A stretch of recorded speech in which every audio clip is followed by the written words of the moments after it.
other degree to the University of Nairobi for admission to this course. Did you ever get a Bachelor of Commerce degree from an Indian university? 5 more cabinet nominees vetted in Parliament as the interviews enter day 4. The only way to sort out the economy of this country and turn it around is through increased productivity in agriculture. Deputy President Rigathi Gachagua flags off the second batch of 88 tons of NPK subsidized fertilizer. We are getting increasingly many cases of TB, especially even in our wards, and basically some of them are coming when it's very complicated and it has gone to other parts of the body like the back. And alarm as 20 inmates in Nyahururu GK prison are diagnosed with tuberculosis. Yippee! Kamata plotting at 349K. Oh yes, for only 349,000 Kenyan shillings, you become a plot owner at the Great Oasis Gardens, Nanyuki. The Great Oasis Gardens, Nanyuki is located along the Nanyuki-Rumuruti Road, only 11 minutes from the Cedar Mall and right opposite Mount Kenya Wildlife Estate. This is the best place to establish the getaway home that you have always dreamt about.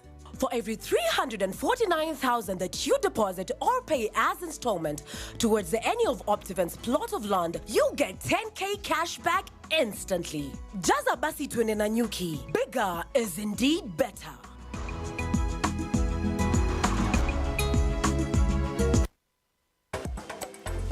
And once more, welcome to the broadcast. Remember, you can catch this live broadcast across all our social media platforms at Lookuptv on Twitter, Facebook and YouTube. And let's begin. The Parliamentary Select Committee, chaired by Speaker of National Assembly, has continued with the vetting exercise of Cabinet Secretaries fronted by President William Ruto. Mythical Inturi, Eliud Owalo, Ezekiel Machogu, Ababu Namwamba and Rebecca Miano have been vetted on the suitability to hold their respective ministries in day 4 of the exercise. Our reporter Henry Tender looks at how the 5 dissected various questions to give account on how they plan to run their ministries if approved by the National Assembly. First to appear before the Parliamentary Select Committee was former Meru Senator Mythical Inturi,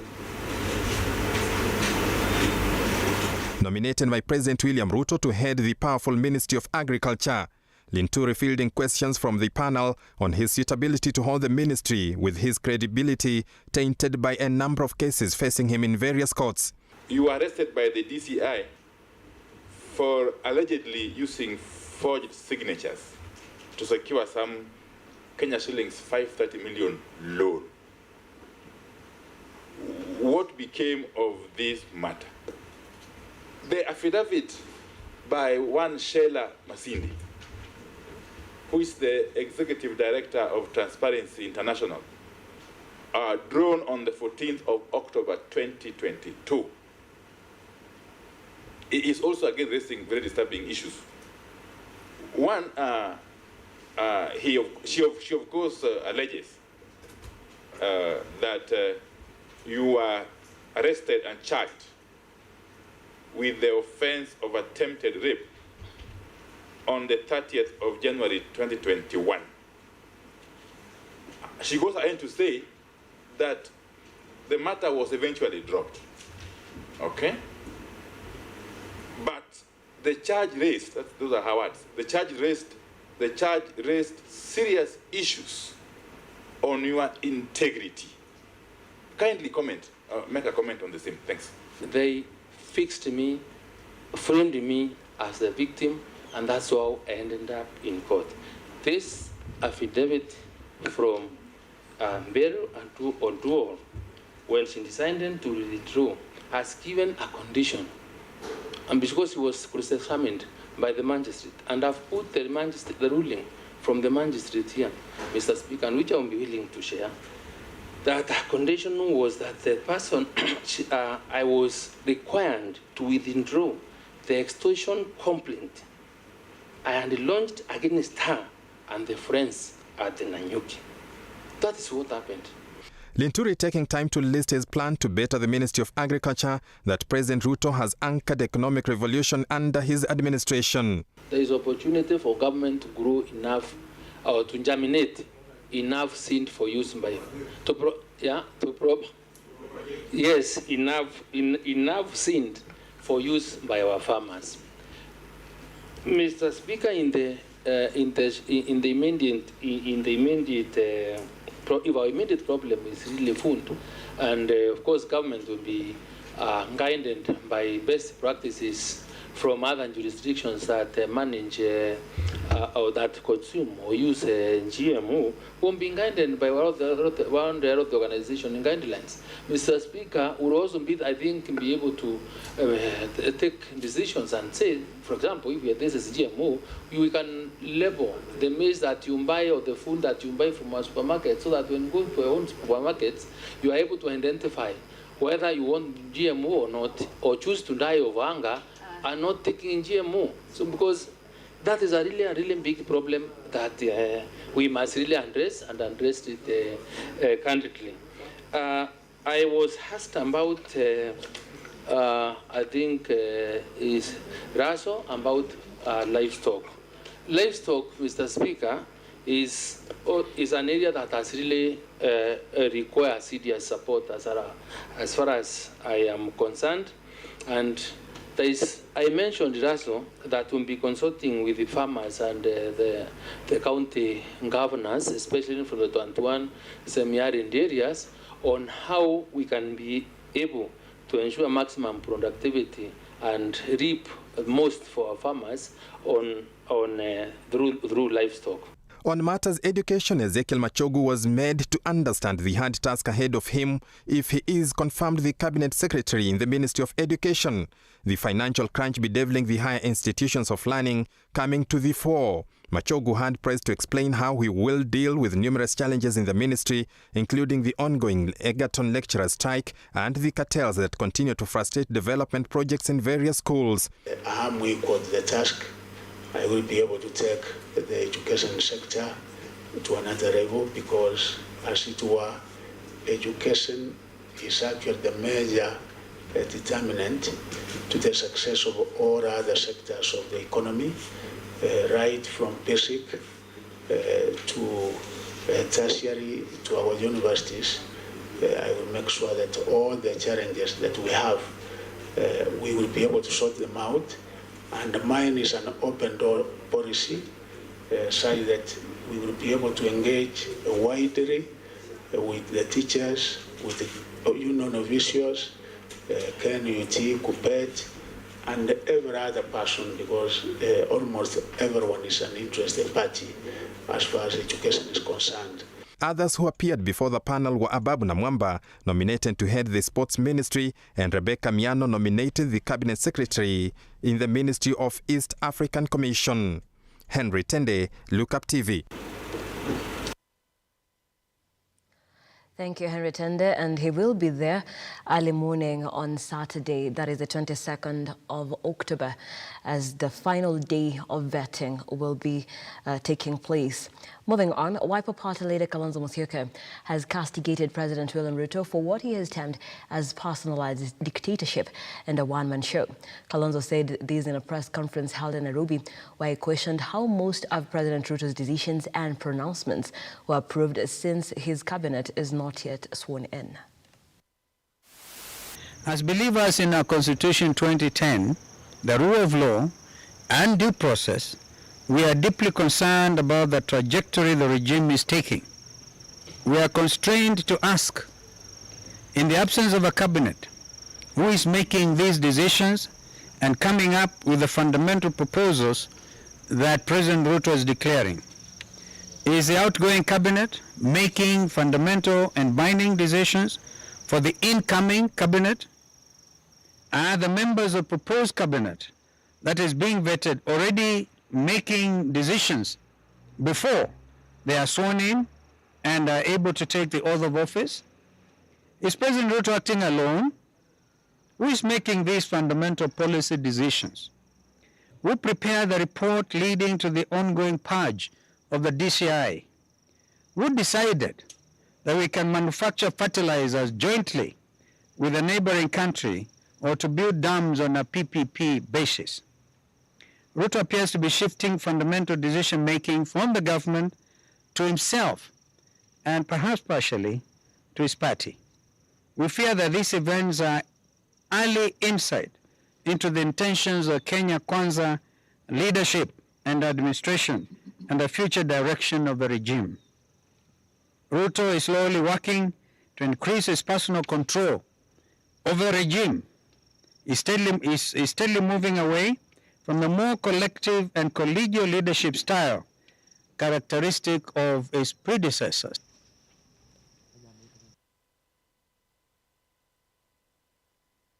Moving on, Deputy President Rigathi Gachagua has today flagged off 88,000 metric tons of the subsidized fertilizer for small-scale tea farmers. The fertilizer is aimed to increase tea production at an affordable rate. Speaking at flagging off event, Gachagua said the subsidized fertilizer will boost production of tea and maintain Kenya's position as #1 in the leading countries in tea production and exports across the world. Gachagua has asked the Kenya Tea Development Authority Board, KTDA, to fully partner with the government and board directors in implementing the new policies regarding tea farming to expand the market for farmers and allow them to receive better earnings.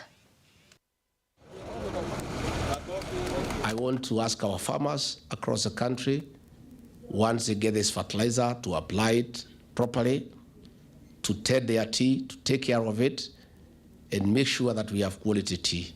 We are asking our governors across the country, the 47 counties, where we have a program for subsidizing fertilizer to assist us in the last mile distribution.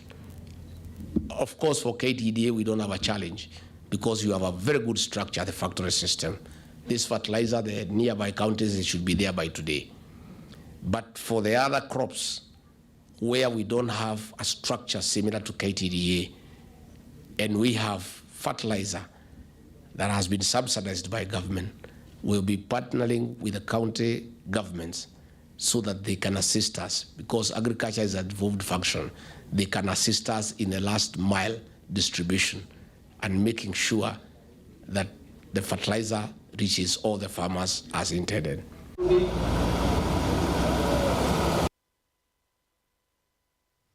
And it is a good time for us to take a fast break here on the program, but do not go too far. We have more, including that sporting action, the boxing battle that is happening in Nairobi, and we'll be crossing over anytime to hear from Ian Keitani and Marion, who are live from the ground before the game begins.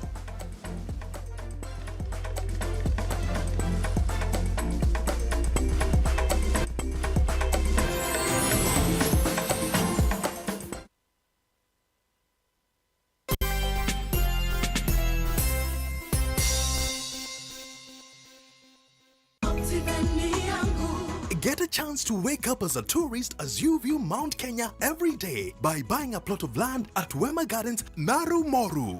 At only 400 meters off tarmac, this is the right place to build your dream home, cottages or holiday homes. You can also buy this property to give to your children as a special inheritance. Water and electricity are in the vicinity, while neighbors are already building their homes. These plots are specially ready for you with title deeds scheduled to be out in 6 months. Buy a 50 by 100 plot of land at Wema Gardens for only 399,000 Kenya shillings. You can also pay for your plot through our friendly 1-year installments plan.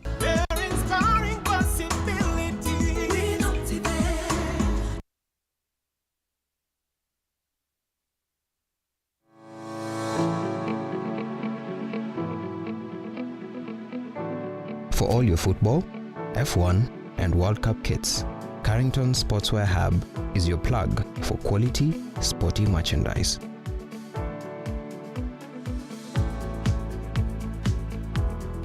Call us on 0703 484 481.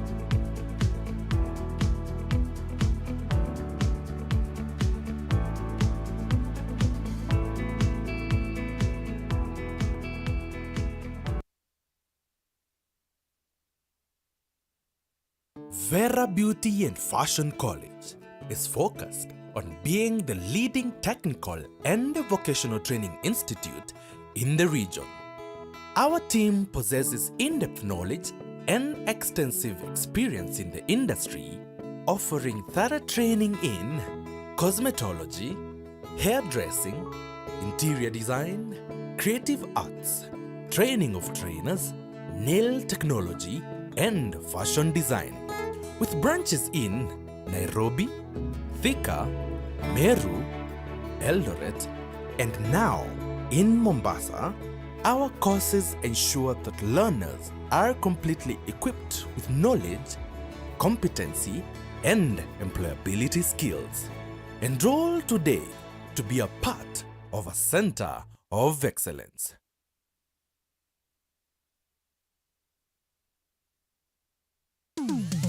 Hapa kazi tu inaendelea kuwasaka na kuwatambua wale ambao wanafanya kazi extraordinary na zile kazi za kujituma. Biashara yote unaambiangwa, as long as you have a plan, you can do it. Our service is about to pressure the customer.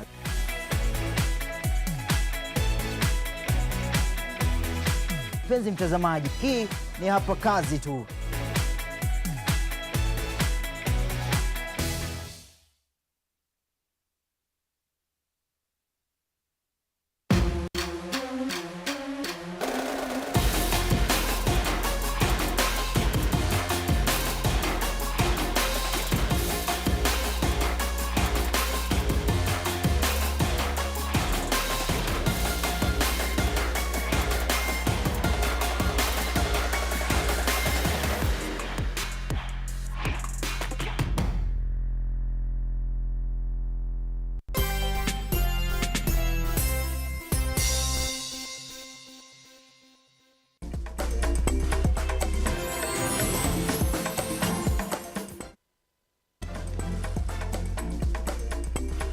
Welcome back. Thank you so much for staying with Lookup TV. The hashtag is Lookup Weekend. Nancy Nelima here and Felista Adundo on the sign language interpretation. And let's get some more information. At least 20 inmates from the Nyahururu GK prison in Laikipia County have been diagnosed with tuberculosis.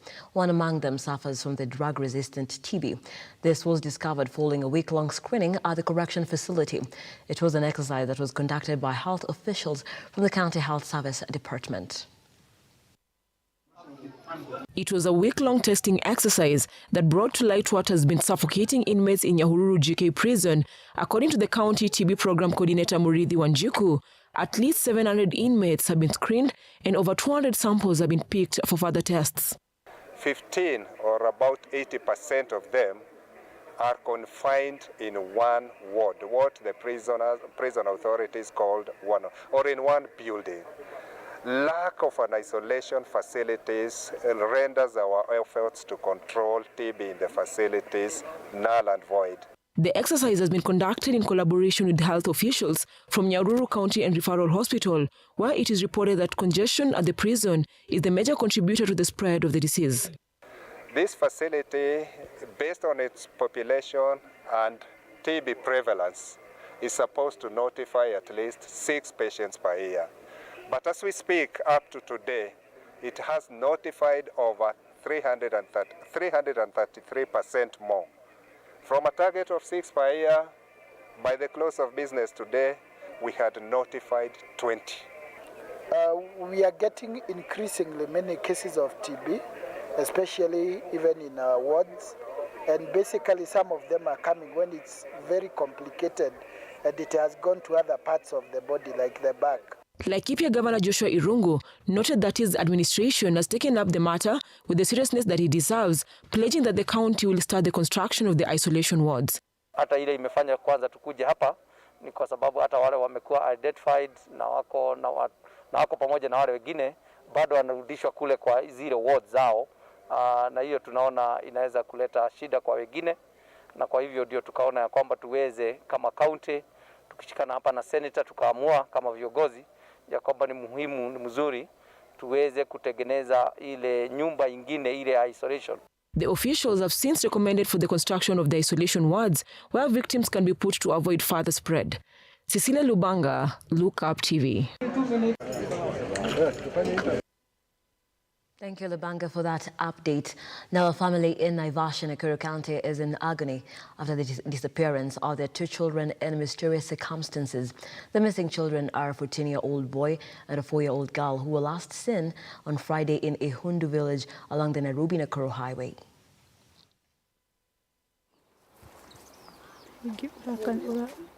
It is a disappearance that has left the family in anguish. One that was realized by Hilda Gathoni's sister, who noted that Hilda could not be found at the grounds she normally plays at.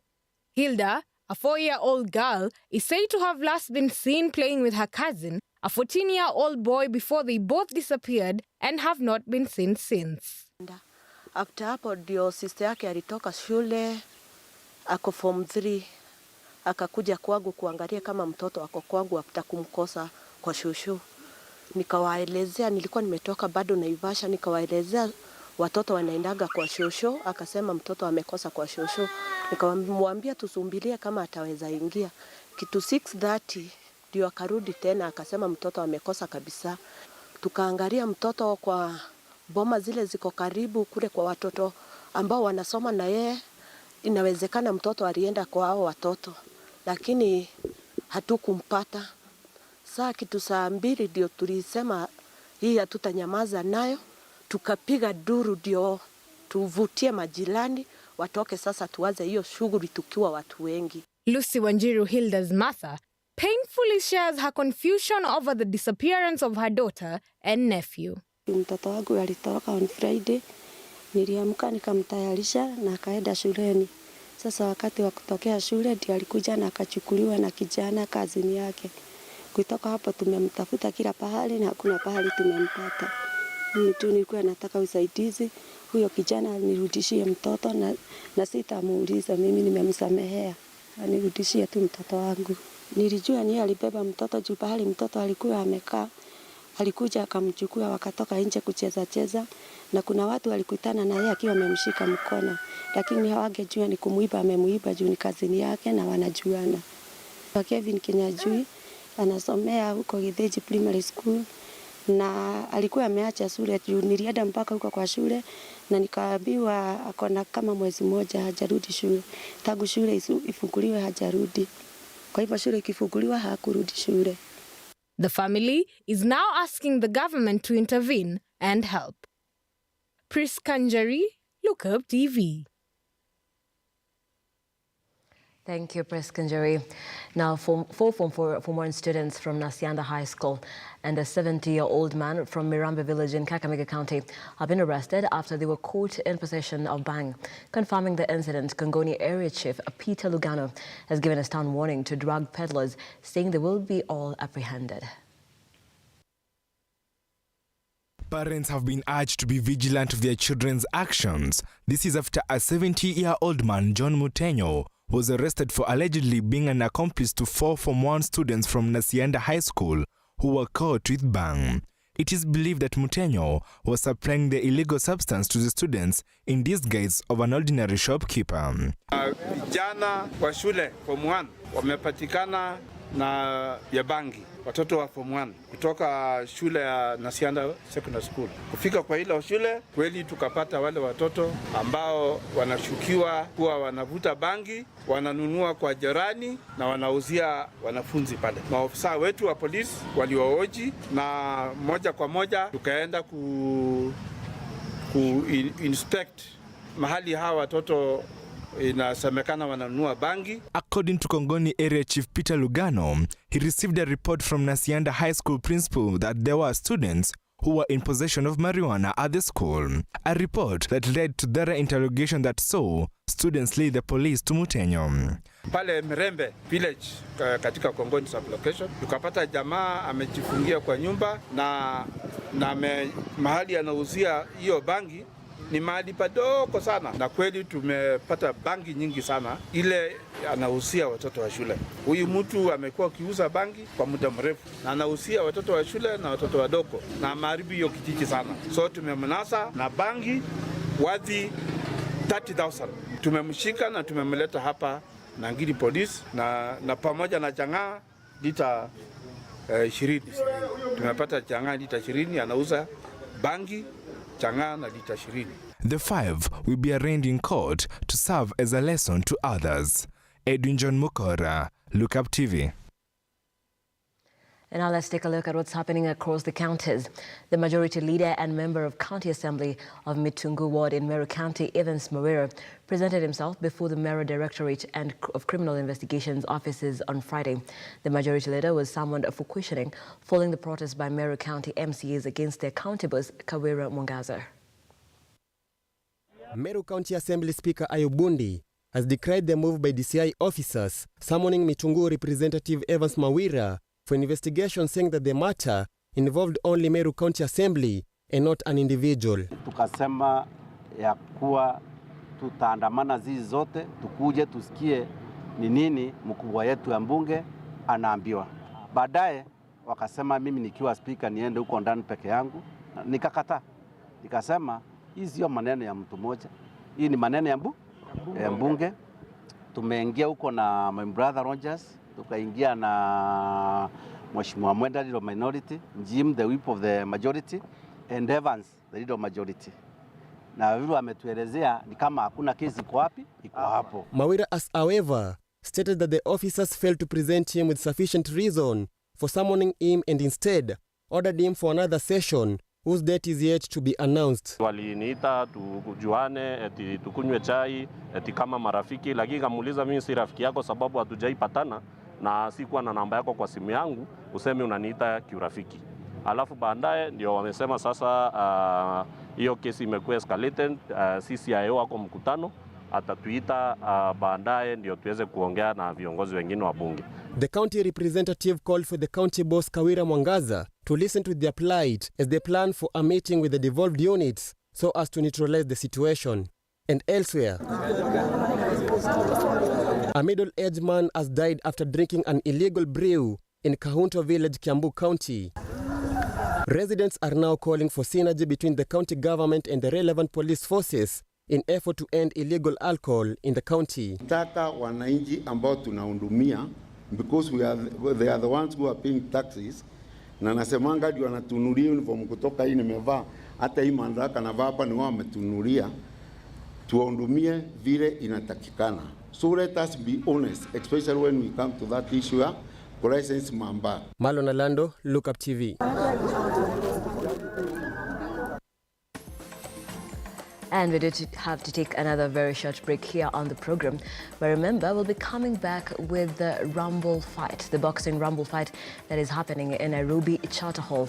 Our reporters Ian Kaitani and Marion Kageni are on standby just to give us the update before the match begins. So don't go too far.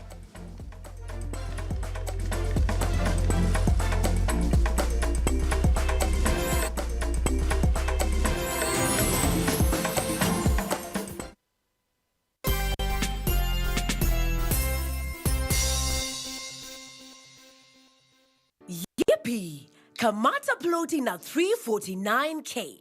Oh yes, for only 349,000 Kenyan shillings, you become a plot owner at the Great Oasis Gardens, Nanyuki. The Great Oasis Gardens, Nanyuki is located along the Nanyuki-Rumuruti Road, only 11 minutes from the Cedar Mall and right opposite Mount Kenya Wildlife Estate. This is the best place to establish the getaway home that you have always dreamt about. For every 349,000 that you deposit or pay as installment towards any of Optiven's plot of land, you get 10K cash back instantly. Jaza basi twende Nanyuki. Bigger is indeed better.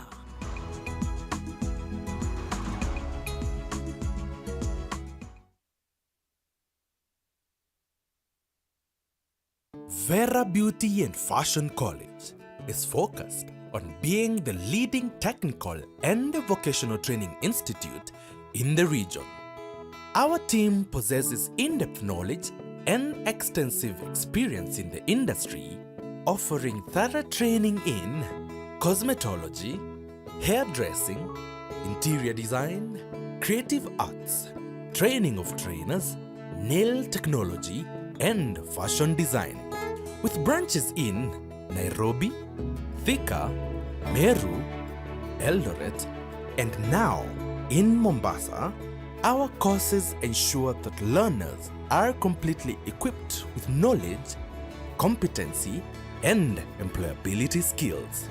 Enroll today to be a part of a center of excellence. Good to have you join us on Heart to Heart. We bring you stories of people who, despite the pressures they experienced, still trusted God to see them through. The seeds that was sown in me helped me navigate and overcome that period of my life. New testimonies, new insights, and even better revelation of the good things God has in store for us. There is always a blessing waiting for